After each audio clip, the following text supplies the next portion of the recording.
Hi ළඟ මෙන්න අවුරුද්දට ඔයාගේ කැවිලි මේසය ලස්සන කරන්න වගේම නෑගම් ගෙනියන්නත් මේක පහසුවෙන් හදාගන්න පුළුවන්.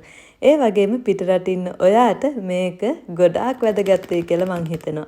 ඉතින් අපි දැන් බලමු කොහොමද මේක හදාගන්නේ කියලා. ඉතින් මං අද පාවිච්චි කරන්නේ කුස්කුස් කියන අමුද්‍රව්‍ය. ඉතින් මේ තියෙන්නේ ඒ පැකට් එක. ඒ වගේම මේකේ අඩංගු දේවල් මේ පැකට් එකේ පිටපැත්තේ තියෙනවා කොහොමද හදාගන්නේ කියලා ඒ විස්තර.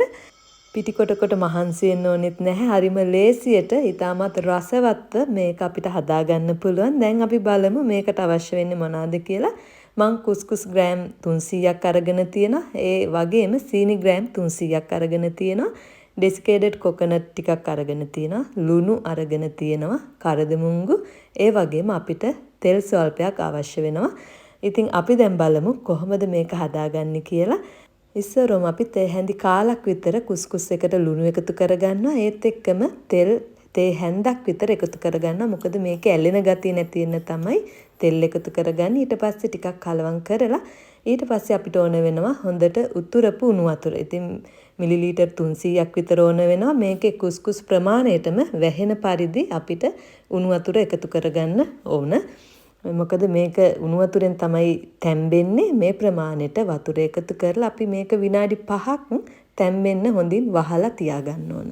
ඊට පස්සේ මම මේකට අවශ්‍ය අනිකුත් දේවල් ලෑස්ති කරගන්නවා. ඉතින් මේක අපිට තුනී කරගන්න මම මේ විදිහට පාර්ච්මන්ට් පේපර් එකක් දාලා ලෑස්ති කරලා ඒක පැත්තකින් තියලා දැන් සීනි ටික කැරමල් කරගන්න තමයි හදන්නේ. ඉතින් මම භාජනයක් ලිපේ තියලා සීනි භාගයක් තමයි ඒකට එකතු කරේ. ඒක හිමීට කැරමල් වෙද්දි තමයි මං අනිත් සීනි ටිකත් මේකට එකතු කරලා හොඳට උතුරවපු උණු වතුර තමයි මිලිලීටර් 300ක් මේකට එකතු කරගන්න ඕන. ඉතින් මේක කැරමල් වෙද්දි ගොඩාක් කළු වෙන්න දෙන්න එපා. ලස්සන බ්‍රවුන් පාටක් ආවහම මේක ඔෆ් කරගන්න.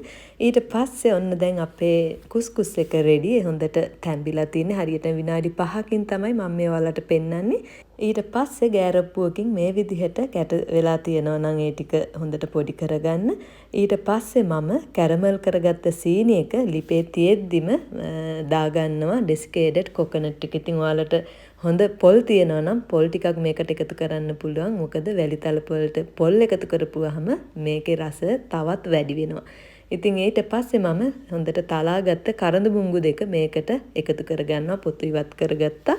ඊට පස්සේ හොඳට කලවම් කරලා ඊට පස්සේ මම මේ කුස්කුස් ටික මේකට එකතු කරගන්නවා. ඉතින් මේකේ වතුර ගතියක් තියෙනවා නම් ඔයාලට පුළුවන් මද ගින්දරේ තියලා චුට්ටක් මේක වතුර අඩු වෙනකන් හින්ද ගන්න. ඒ උනාට ගොඩාක් වේලෙන්න දෙන්නෙත් නැතුව මේ වගේ ප්‍රමාණයට ආවහම අපි මේක ට්‍රේ එකකට දාලා මේක හොඳට තුනී කරගන්න ඕන. මේ වෙලාවේ හරිම සුවඳයි. ඉතින් මේ විදිහට ගොඩක් ඝනකමට නැතුව ඔයාලා මේ විදිහට සොෆ්ට් විදිහට තමයි මේක ගන්න ඕන. ඊට පස්සේ ඔයාලා කැමති විදිහකට මේක තුනී කරගන්න පුළුවන්.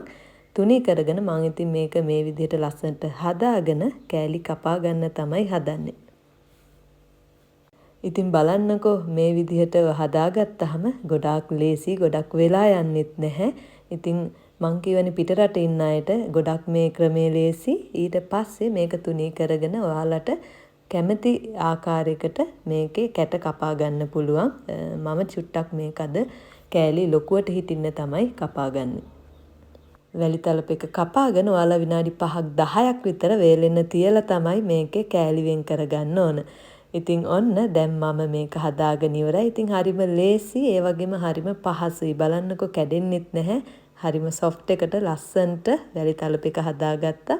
දැන් තියෙන්නේ රස බලන්න. ඉතින් ඔයාලටත් පුළුවන් වැඩි වැඩ නැතුව හරිම ලේසියෙන් අමුද්‍රව්‍ය දෙකකින් ලේසියෙන්ම මේ වගේ වැලි තලප එකක් හදාගන්න.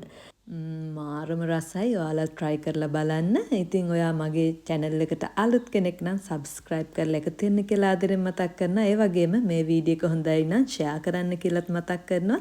ඉතින් තවත් රසවත් recipe එකකින් අපි ආය හම්බෙමු. bye.